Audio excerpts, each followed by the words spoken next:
നമ്മുടെ ലൈഫിൽ ഏറ്റവും കൂടുതൽ ഡിസ്റെസ്പെക്ട് ചെയ്യുന്ന ഈ ഗ്രൂപ്പ് ഓഫ് ആളുകൾ ആരാന്നറിയോ? നമ്മുടെ പ്രസൻസിൽ നമ്മളെ സപ്പോർട്ട് ചെയ്ത് ആബ്സെൻസിൽ മോശം പറയുന്ന ആൾക്കാർ.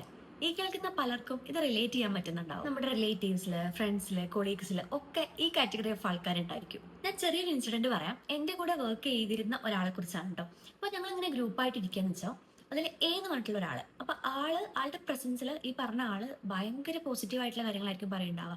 എനെ കുറിച്ച്, എ എന്ന് പറഞ്ഞിട്ടുള്ള ആളുടെ വർക്കിനെ കുറിച്ച്, സ്റ്റൈലിനെ കുറിച്ച്, ലുക്കിനെ കുറിച്ച് എല്ലാത്തിലും ഇയാൾ പെർഫെക്റ്റ് ആയിരിക്കും.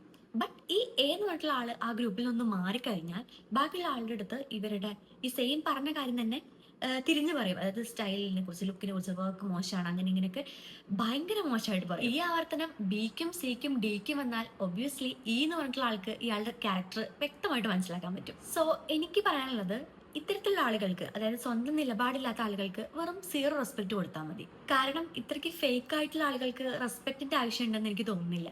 ഇനി ഈ പറഞ്ഞ കൊളീഗ്സിന്റെ കേസിൽ മാത്രമല്ല കേട്ടോ, റിലേറ്റീവ്സിന്റെ കേസിലാണെങ്കിലും നാട്ടുകാരുടെ ബേസിലാണെങ്കിലും ഒക്കെ ഇത്തരത്തിലുള്ള എക്സ്പീരിയൻസസ് നമ്മളെല്ലാവരും ഫേസ് ചെയ്തിട്ടുണ്ടായിരിക്കും. ഞാൻ എക്സ്പീരിയൻസ് ചെയ്തിട്ടുള്ളതാണ്.